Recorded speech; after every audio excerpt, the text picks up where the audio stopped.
CPM ഇങ്ങനെ election തോറ്റുകൊടുത്തിരിക്കുന്ന സ്വഭാവം ഉണ്ട് അവർക്ക്. അത് മുമ്പ് അരുവിക്കർ അതുപോലെ തോറ്റു കൊടുത്തിട്ട് ജയിച്ചു. അപ്പം അത് രണ്ടു കാര്യം സംഭവിച്ചു.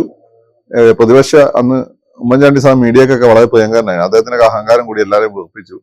അത് സ്വയം നശിക്കാനുള്ള പണി എടുത്തു വെച്ചു. ഇത്രയും പ്രശ്നങ്ങൾ ഉണ്ടായിട്ട് ജയിച്ചപ്പോൾ പിന്നെ അഴിമതി നിർബാധം നടത്താനുള്ള ധൈര്യം കിട്ടി. അത് അവരത് ചെയ്തു. പിന്നെ വിജയകുമാറിനെ പോലെ നേതാവിനെയൊക്കെ ഒതുക്കാൻ പറ്റി. അപ്പൊ ആ രീതിയിൽ അവൻ കംപ്ലീറ്റ്ലി കോൺഗ്രസിന് എല്ലാവരും വെറുത്ത സമയത്ത് എന്ത് ചെയ്തു? അടുത്ത നിയമസഭാ ഇലക്ഷനിൽ ശക്തമായ ഭൂരിപക്ഷത്തോട് LDF വരാൻ പറ്റി. ഈ രീതി തന്ത്രപരമായി തോറ്റുകൊടുത്താൽ നമുക്കറിയില്ല. കാരണം കഴിഞ്ഞ തവണ ലോക്സഭാ ഇലക്ഷന് തോറ്റു കൊടുത്തിട്ട് നിയമസഭാ ഇലക്ഷൻ മൊത്തം എടുത്തുകൊണ്ടുപോയതാണ്. അപ്പൊ മാത്രമല്ല കുറെ ഈ പറഞ്ഞ സീനിയർ ആയിട്ടുള്ള നേതാക്കന്മാരെ അതോടുകൂടി സൈഡിലൈൻ ചെയ്യപ്പെടുകയും ചെയ്തിട്ടുണ്ട്.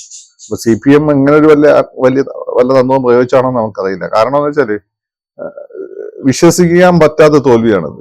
CPMന്റെ ശക്തി കേന്ദ്രങ്ങളിലാണ് വലിയ പരാജയം ഉണ്ടായത്.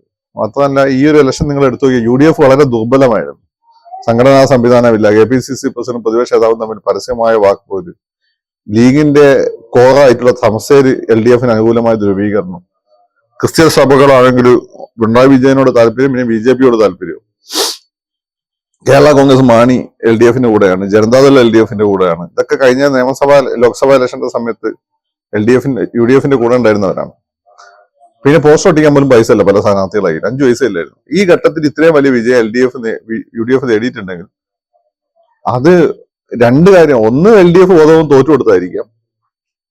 അല്ലെങ്കിൽ കാരണം ലോക്സഭയിൽ ഒന്നും കാര്യമായിട്ട് ചെയ്യാനും, നിയമസഭയിലാണെങ്കിൽ നിയമസഭയിൽ ജയിക്കണം അതിനു വേണ്ടിയിട്ട്, പിന്നെ അവരുടെ ഇന്റേണൽ പൊളിറ്റിക്സിന് ആരെങ്കിലൊക്കെ ഒതുക്കാനും വേണ്ടിയിട്ട്.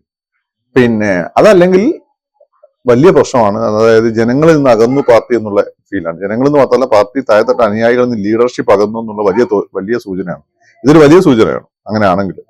അങ്ങനെയാണെങ്കിൽ പാർട്ടി അടിമുടി ഇനിയും സിദ്ധാർത്ഥ പോലുള്ള സംഭവങ്ങൾ ഇല്ലാതിരിക്കുക, ക്യാമ്പസുകളിലെ ഫാസിസം SFIനെ കൊണ്ട് അവസാനിപ്പിക്കുക, ഈ പറയുന്നതിന് മാതിരി നിർബന്ധിച്ചുള്ള പിരിവ് ഇതൊക്കെ നിർത്തിപ്പിക്കുക, പിന്നെ കുടുംബങ്ങളെ ആയിട്ടുള്ള ബന്ധങ്ങൾ പാർട്ടി ന്യായീകരിക്കാൻ വരുന്ന അവസ്ഥ ഉണ്ടാക്കരുത്, പാർട്ടി നേതാക്കന്മാർ ന്യായീകരിക്കാൻ വരുന്ന അവസ്ഥ ഉണ്ടാക്കരുത്. ഇത്തരം കാര്യങ്ങളൊക്കെ ശ്രദ്ധിച്ച് മുന്നോട്ട് വരില്ല, പാർട്ടി തൂഫാൻ അടിച്ചു പോകും എന്നുള്ളതിന്റെ ലക്ഷണമാണിത്. അല്ലെങ്കിൽ ഒന്നുമില്ലാതെ കോൺഗ്രസിന് മുന്നിൽ ഇങ്ങനെ തോൽക്കേണ്ട ആവശ്യമില്ല. അതുകൊണ്ട് പാർട്ടിയെ സീരിയസ് ആയി എടുക്കുമെന്നാണ് ഞാൻ കരുതുന്നത്.